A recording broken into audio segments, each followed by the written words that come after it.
ತಮ್ಮೆಲ್ಲರಿಗೂ ವಚನವಾಹಿನಿ ಚಾನೆಲ್ಗೆ ಆತ್ಮೀಯವಾದ ಸ್ವಾಗತ. ಇಂದಿನ ಪಾಡ್ಕಾಸ್ಟ್ನಲ್ಲಿ ಶರಣರಾದ ನುಲಿಯ ಚಂದಯ್ಯನವರ ವಚನ ಹಾಗೂ ಅದರ ಭಾವಾರ್ಥವನ್ನ ತಿಳಿಯೋಣ. ವಚನಕ್ಕಿಂತ ಮುಂಚೆ ನುಲಿಯ ಚಂದಯ್ಯನವರ ಬಗ್ಗೆ ಕಿರುಪರಿಚಯವನ್ನ ಹೇಳುವುದಾದ್ರೆ, ಸತ್ಯ ಶುದ್ಧ ಕಾಯಕವನ್ನ ಮಾಡುತ್ತಾ ದಾಸೋಹಂಭಾವದಿಂದ ಬಾಳುತ್ತಾ ಆನಂದ ಪೂರ್ಣರಾಗಿ ಜೀವಿಸಿದಂತಹ ಶ್ರೇಷ್ಠ ಅನುಭಾವಿಗಳು ಇವರು. ಬಸವಣ್ಣನವರ ಸಮಕಾಲೀನರಾಗಿ ತತ್ವಮಯ ಜೀವಿಗಳಾಗಿ ಶರಣರೆಲ್ಲರ ಮೆಚ್ಚುಗೆಗೆ ಪಾತ್ರರಾದ ಕ್ರಿಯಾಮೂರ್ತಿಗಳು ಕೂಡ ಇವರು ಹೌದು. ಡಾಕ್ಟರ್ ಫಗು ಹಳಕಟ್ಟಿಯವರು ಶಿವಶರಣರ ಚರಿತ್ರೆಗಳು ಎಂಬ ಗ್ರಂಥದಲ್ಲಿ ತಿಳಿಸುವಂತೆ ಇವರು ವಿಜಾಪುರದ ಹತ್ತಿರದ ಶಿವಣಗಿ ಗ್ರಾಮದವರು.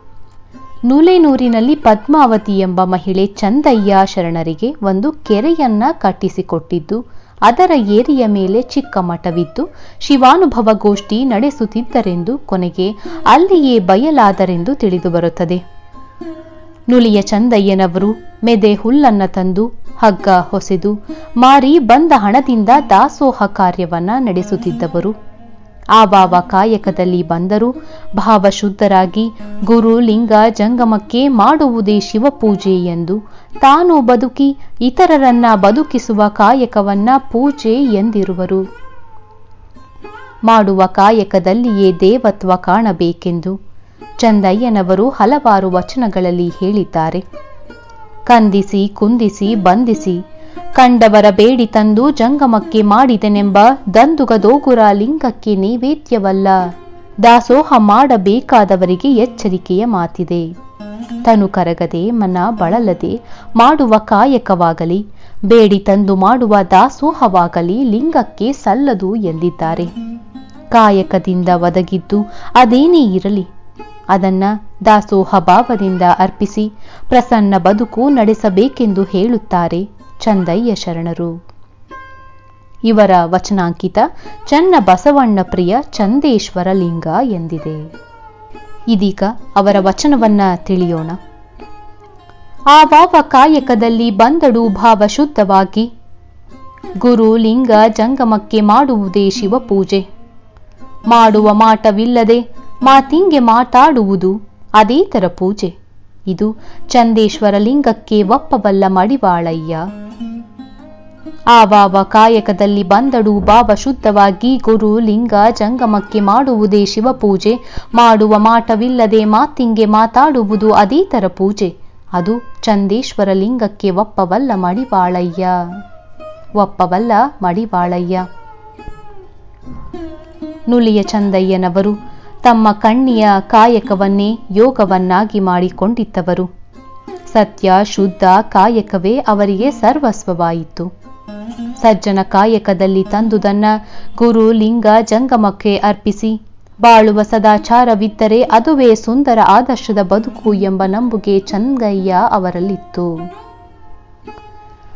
ಮಾಡುವ ಕಾಯಕದಲ್ಲಿ ಶ್ರೇಷ್ಠ ಕನಿಷ್ಠ ಎಂಬುದು ಇಲ್ಲ. ಕಾಯಕ ಯಾವುದಾದರೇನು, ಮಾಡುವಲ್ಲಿ ಭಾವಶುದ್ಧಿಯೊಂದೇ ಬಹಳ ಮುಖ್ಯ.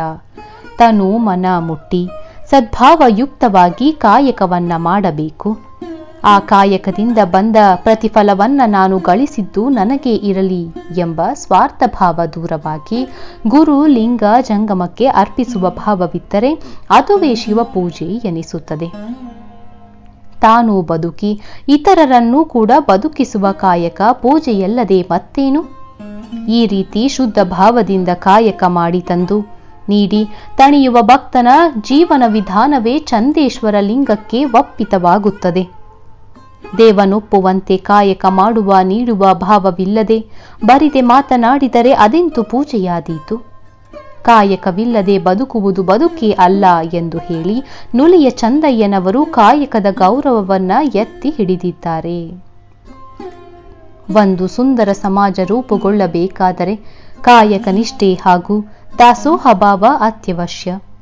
ಹೀಗೆ ಸಾಗಿದರೆ ಅದು ಜೀವಂತ ದೇವರ ಪೂಜೆ ಮಾಡಿದಂತೆ, ಜೊತೆಗೆ ಶಾಂತ ಸಮೃದ್ಧ ಬದುಕಿಗೆ ನಾಂದಿ ಹಾಡಿದಂತೆ.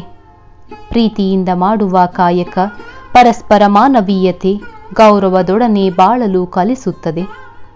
ಪ್ರೀತಿ, ಪರಸ್ಪರವಾದ, ಸ್ವಾವಲಂಬಿ ಸಮಾಜ ನಿರ್ಮಾಣಕ್ಕೆ ದಾರಿಯಾಗುತ್ತದೆ. ಇದು ಸಮಾಜವಾದದಲ್ಲಿರುವಂಥವರ ತಿರುಳಾಗಿ ಭದ್ರ ತಳಪಾಯ ಎನಿಸಿದೆ. ಮಾಡುವ ಕಾಯಕದಲ್ಲಿಯೇ ದೈವತ್ವವನ್ನ ಕಾಣುವ ಸಮಾಜೋಧಾರ್ಮಿಕ ಭಾವನೆ ಮೈಗೂಡಿಸಿಕೊಂಡಿರುವ ಶರಣ ನುಲಿಯ ಚಂದಯ್ಯನವರು ಕಾಯಕ ಪ್ರಜ್ಞೆಯ ವೈಶಿಷ್ಟ್ಯಪೂರ್ಣ ವ್ಯಕ್ತಿತ್ವವನ್ನ ಉಳ್ಳಂತವರಾಗಿದ್ದಾರೆ. ಆವಾವ ಕಾಯಕದಲ್ಲಿ ಬಂದರೂ ಭಾವಶುದ್ಧವಾಗಿ ಗುರು ಲಿಂಗ ಜಂಗಮಕ್ಕೆ ಮಾಡುವುದೇ ಶಿವಪೂಜೆ. ಮಾಡುವ ಮಾಟವಿಲ್ಲದೆ ಮಾತಿಂಗೆ ಮಾತನಾಡುವುದು ಅದೇತರ ಪೂಜೆ.